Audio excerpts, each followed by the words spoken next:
Hello, folks, and welcome to day 5 of the second annual Enigma Art Auction, a fundraiser for Fogo Island Pride, Quadrangle NL, and the local artists who have submitted work for this great cause.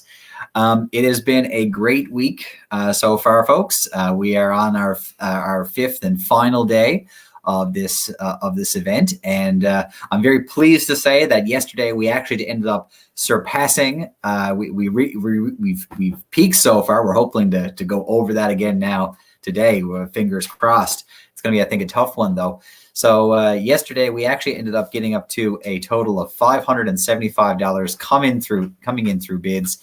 And as always, we want to recognize those who were the winning bidders. We know that bidding was right up until, I think, about 11 o'clock or so last night. And we had a few people jump in with some pretty monumental bids. So thank you, because it is going to a series of good causes at this point in time.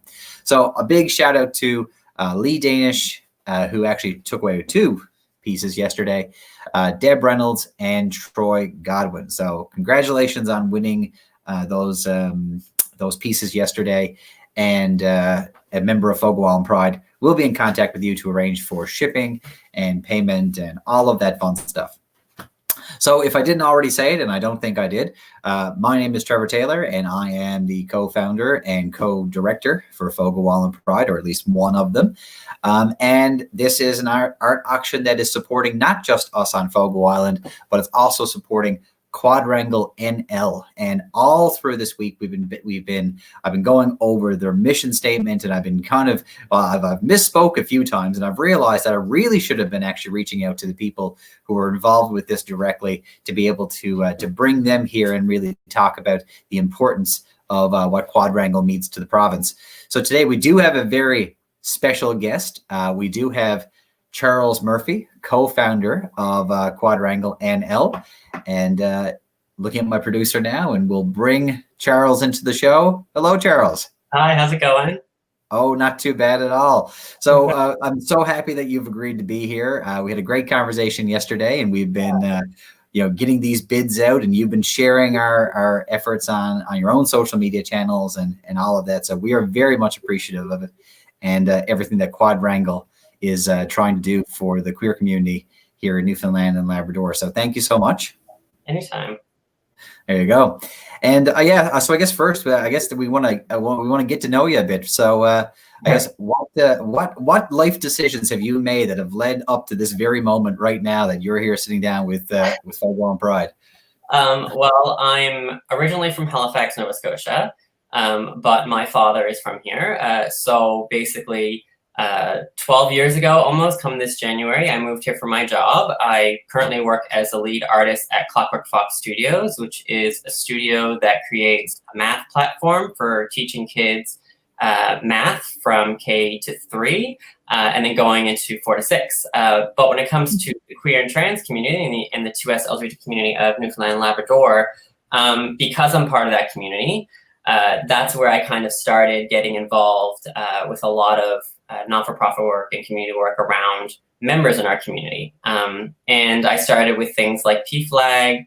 I designed the logo for Camp Eclipse with Planned Parenthood. I designed the logo for Pride. I was with them for 2 years, from 2014 and 2015, which was one of the bigger years when it came to fundraising and donations.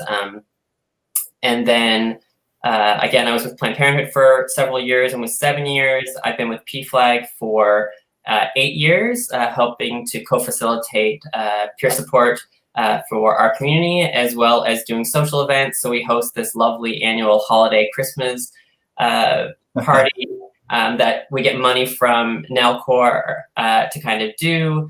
And then also we were one of the first organizations with PFLAG actually to march in the Christmas parade. So it was like one of the only queer trans organizations that kind of was being present in that annual St. John's event. And then we also would lay wreaths for Remembrance Day. So we started doing that 2 years ago.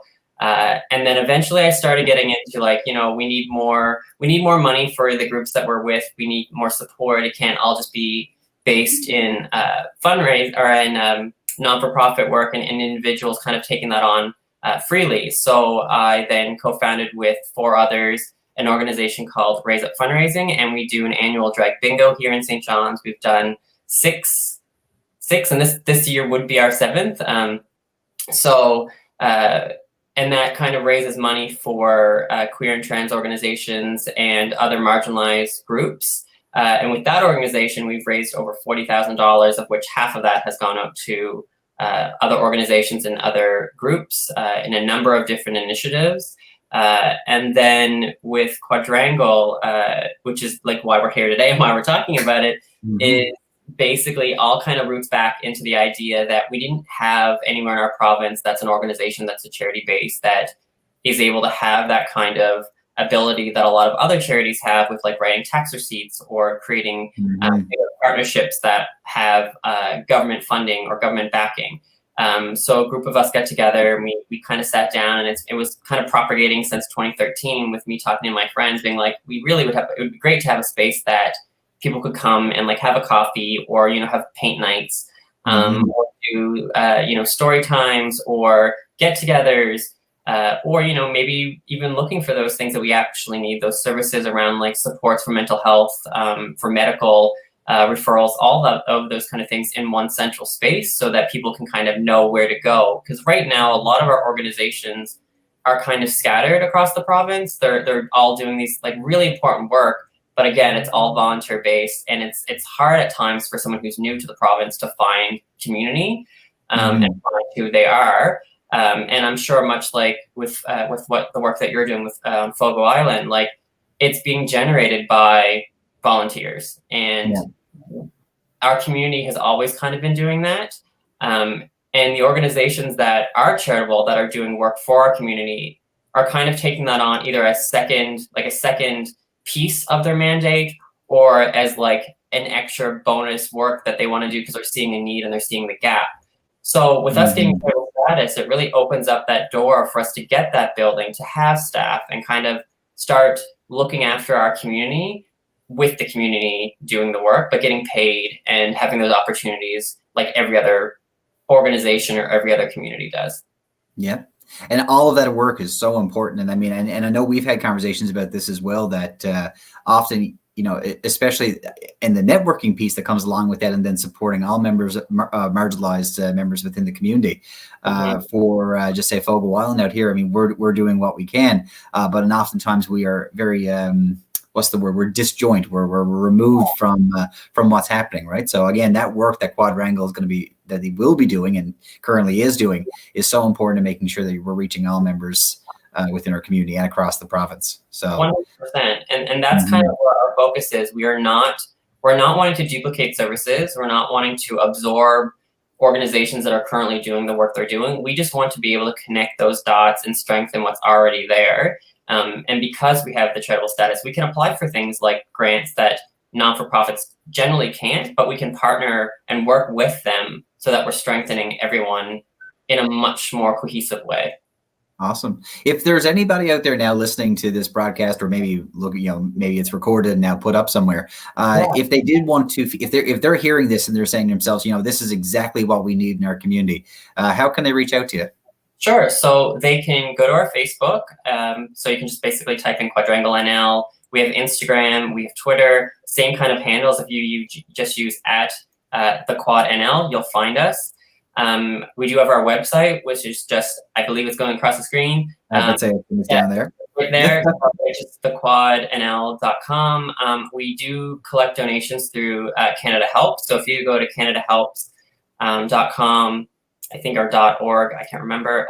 But if you go to that, basically, you can also find us through their network by just typing in Quadrangle LGBTQ Community Center, and then you can donate there. We also have our email, so you can just kind of reach out to our email, which is just quadrangle@gmail.com for any questions, or if you want to partner, or if you wanted to do a fundraiser. But yeah, just reach out. We're here to start that ball going, and we are new, so it might take us a while to respond to emails, or it might take a bit to kind of put it through the channels of our board. But we are really, really pushing to have a very strong, well-organized oiled machine so that we can basically keep moving at the speed that we're going. Yeah, and I would say I found it funny that you referred yourselves as new, and considering the extensive experience that you and your team really have brought to that organization, it is remarkable. And I remember I know we had a conversation about how removed sometimes even the own members of the LGBTQSIA plus community are with other organizations. That I know we reached out to. Oh, you froze.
All right, folks. I think we're back. Are we put back?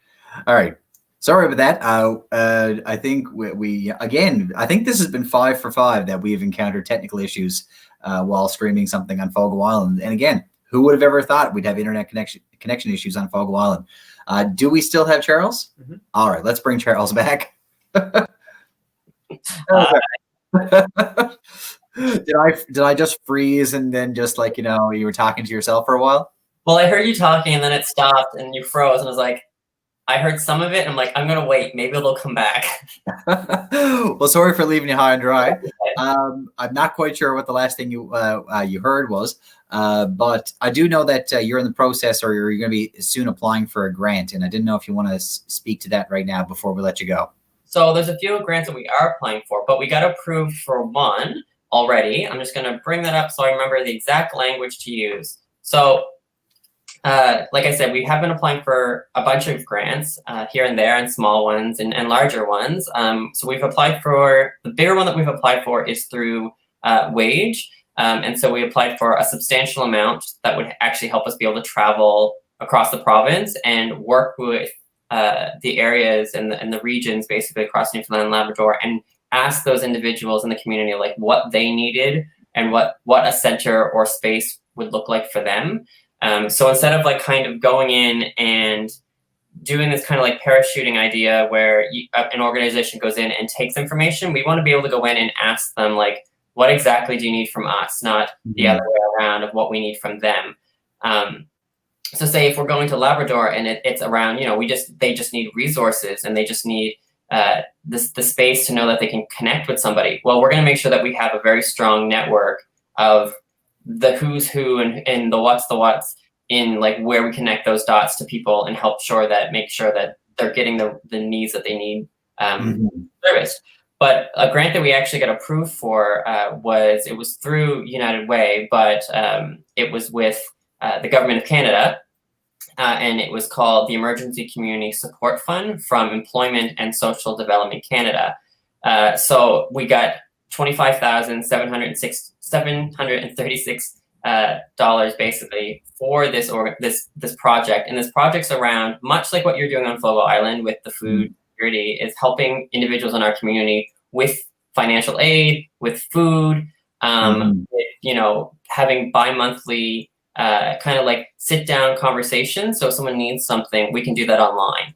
And then of course, like giving food hampers, doing events. So, you know, we might be doing a drag show. We might be doing workshops. We might be doing like, you know, drag 101, or, you know, like how to lip sync or stuff like that with performers, so that we can kind of have fun with not just the fact that COVID is putting us in such a dire situation at times, but also like mental health is a huge factor in how you feel, how your body is. So yeah.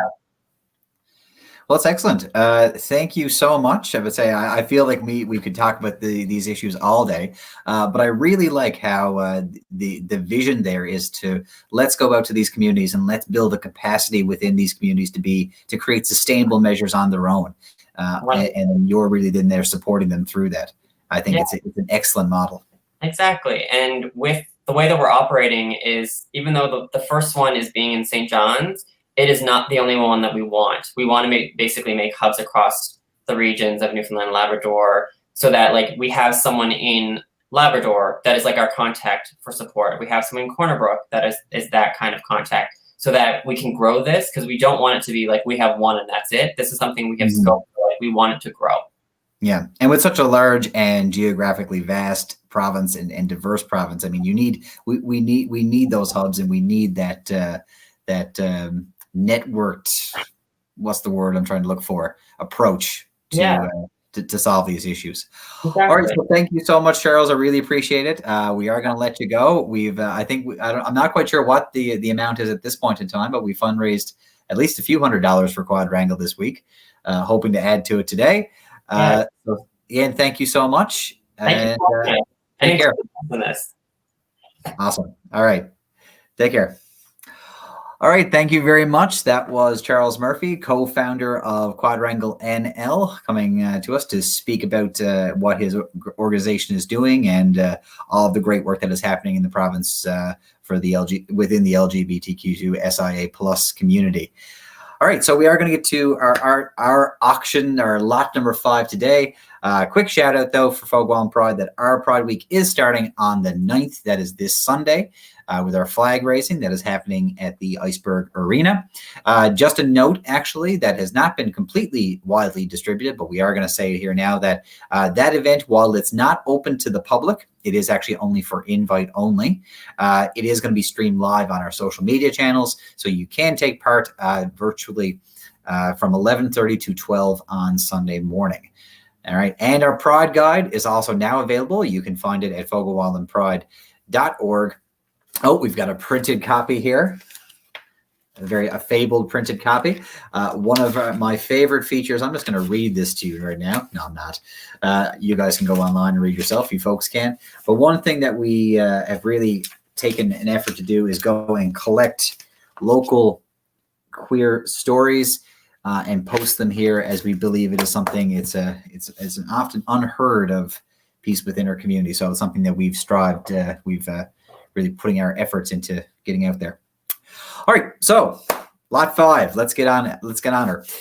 So we've got in the total of the 17 pieces that we had donated, we are now at the last 4. We're in 4. Yep. These can be found at fogoislandpride.org in our gallery or in our events page on our Facebook page. And that is really where you want to be following, or I believe it's either interested or going. So you automatically get notifications. It comes through in our discussion panel. That each item is going to be available from noon today until midnight tonight. So that's Newfoundland Standard Time, 11:59:59, giving you lots of time to go through and review these items and make sure you get your bids in, and make sure you're not outbid for that matter. So we do have a minimum of $20 of bid, but again, you can open up it at however much you want, however much you think that it's worth. Remember, you are supporting several good causes at this point in time.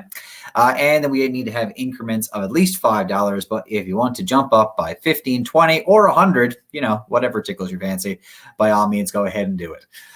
So my Evan is just laughing to kill himself at me. All right. So without any further ado, we all know how this works now. So let's bring up the pieces that are available today for bidding so we can see what they are. And, oh, we've got a new system. Oh, nope, there I am, the old one. All right. So this piece here, this is our first item that's up for bidding today. And I need to bring up my master sheet. So this is art piece number 14. And it is called... computer issues, and it is called Storm Footed. It was made in 2020, and it is a mixed media on wood. And actually, this is very reminiscent of a piece that was up for auction yesterday. Bit of a dance party going on here right now as our technology comes alive here in the house. All right, again, now this is an original piece that is not, it might look like a canvas print, but it actually is an original piece of artwork that was again created specifically for Fogo Island Pride and the Enigma Mystery Art Auction. So moving over now, we're going to go to art piece number 15. And this piece, art piece 15, is called Row Houses on Kings Road. It was created in July of 2020. And again, this is an original piece. It is a watercolor on ink on cold press. So a very familiar scene if you've ever been in out to St. John's down on Gower Street. I don't know, I'm not quite sure. Is this Jelly Bean Row? I think it is. Is Jelly Bean Row on Gower Street? You know, this is proper shameful that a Newfoundlander actually has no idea whether or not Jelly Bean Row is actually on what street it's on. But again, a lovely picture. Thank you so much to the artist who contributed it. All right, art piece 16 is, this is called Ballycarter Ice 3. Ballycarter?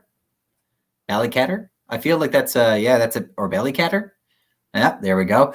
This is created in the very early spring, a few years back. So we're looking at a few years ago there now.